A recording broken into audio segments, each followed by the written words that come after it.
Assalamualaikum warahmatullahi wabarakatuh. Hai teman-teman, perkenalkan nama saya Ana Trastari, biasa dipanggil Ana, dengan NIM 202018013, Pendidikan Guru Sekolah Dasar kelas 2C Universitas Muhammadiyah Purworejo. Pada kesempatan hari ini saya akan mempresentasikan mengenai afektif dan kognitif pada peserta didik. Simak videonya.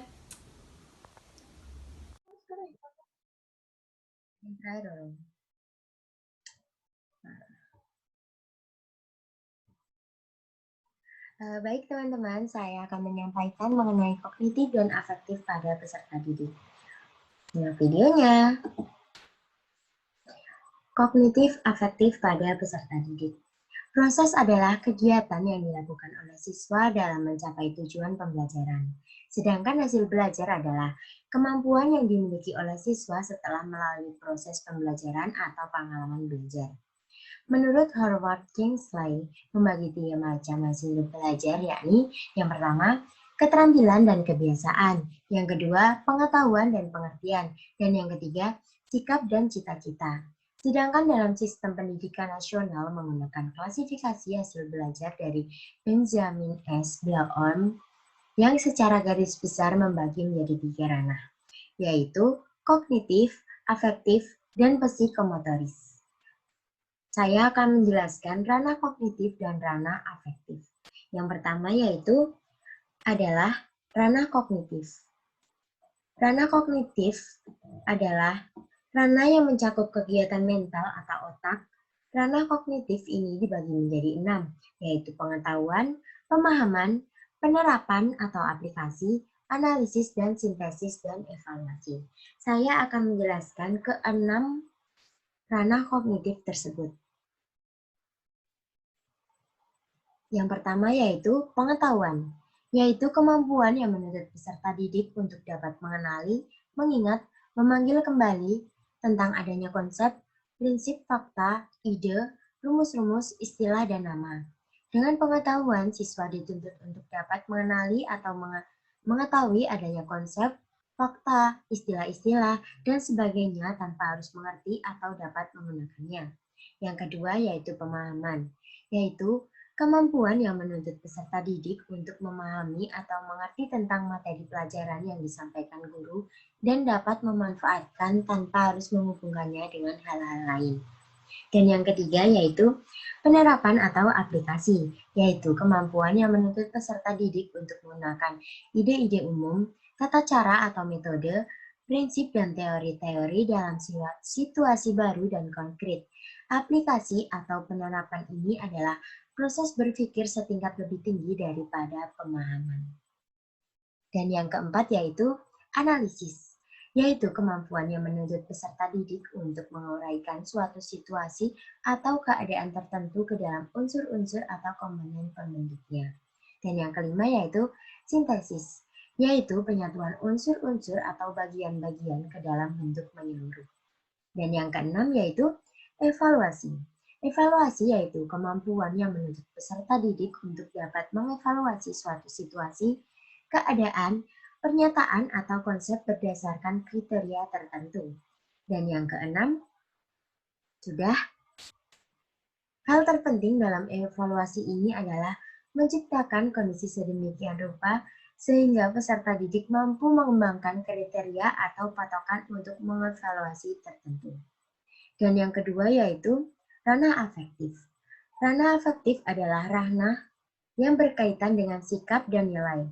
Sikap seseorang dapat diramalkan perubahannya apabila ia telah memiliki penguasaan kognitif tingkat tinggi. Ada beberapa kategori ranah afektif sebagai hasil belajar, yaitu yang pertama, penerimaan atau receiving, dan yang kedua, jawaban atau responding, yang ketiga, penilaian atau valuing, yang keempat, organisasi, dan yang kelima, karakteristik nilai atau pembentukan pola hidup. Saya akan menjelaskan kelima kategori dalam ranah afektif tersebut. Yang pertama yaitu penerimaan atau receiving. Adalah kepekaan seseorang dalam menerima rangsangan atau stimulus dari luar yang datang kepada dirinya dalam bentuk masalah, situasi, gejala, dan lain-lain. Termasuk dalam jenjang ini misalnya adalah kesadaran untuk menerima stimulus, mengontrol dan menyeleksi gejala atau rangsangan yang datang dari luar. Dan yang kedua yaitu jawaban atau yang sering disebut dengan responding, yaitu reaksi yang diberikan oleh seseorang terhadap stimulus yang datang dari luar. Dan yang ketiga yaitu penilaian atau valuing. Menilai atau menghargai artinya memberikan nilai atau memberikan penghargaan terhadap suatu kegiatan atau objek. Sehingga apabila kegiatan ini tidak dikerjakan, dirasakan akan membawa kerugian atau penyesalan. Dan yang keempat yaitu organisasi. Mencakup kemampuan untuk membentuk suatu sistem, nilai sebagai suatu sistem, sebagai pedoman dan pegangan dalam kehidupan yang dinyatakan dalam pengembangan suatu perangkat nilai. Dan yang terakhir yaitu karakteristik nilai atau pembentukan pola hidup, mencakup kemampuan untuk menghayati nilai-nilai kehidupan sehari-hari sehingga pada dirinya dijadikan pedoman yang nyata dan jelas dalam berbagai bidang kehidupan. Dan berikutnya yaitu fase perkembangan kognitif yang terdiri dari proses biologis, proses kognitif, dan yang terakhir proses sosial. Proses biologis itu pada masa perkembangannya itu cepat, misal anak-anak menuju ke dewasa.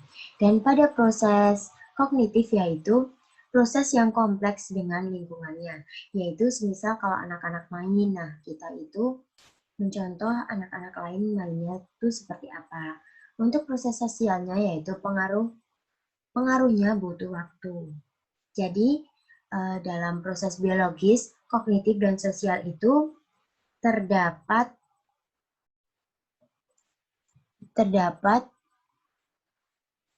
beberapa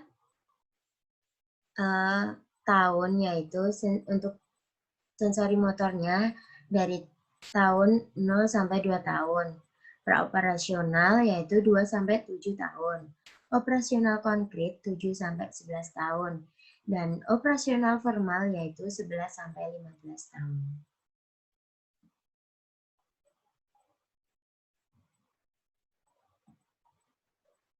Untuk fase perkembangan afektif, yaitu trust atau mind trust pada umur 0 sampai 1 tahun, yaitu bayi ketika terjaga membutuhkan orang tua untuk percaya bahwa dia terlindungi. Misalkan saja ketika bayi itu dilahirkan, dia akan menangis karena merasa terancam. Apa sih? Dan untuk autonomi versus DAO pada tahun 1 sampai 3 tahun, yaitu anak mulai bangga dengan kemampuannya sendiri. Misalkan saja anak bangga ketika bisa berjalan sendiri, bisa mengambil apa yang diinginkan. Semisal anak-anak itu menginginkan untuk mengambil sesuatu di atas meja. Nah, mereka berusaha untuk bisa mengambilnya. Nah, anak itu bangga bisa mengambil benda tersebut. Untuk initiativis versus guild pada tahun 3 sampai 5 tahun, yaitu anak mulai inisiatif berkarya. Anak itu mulai inisiatif untuk melakukan sesuatu.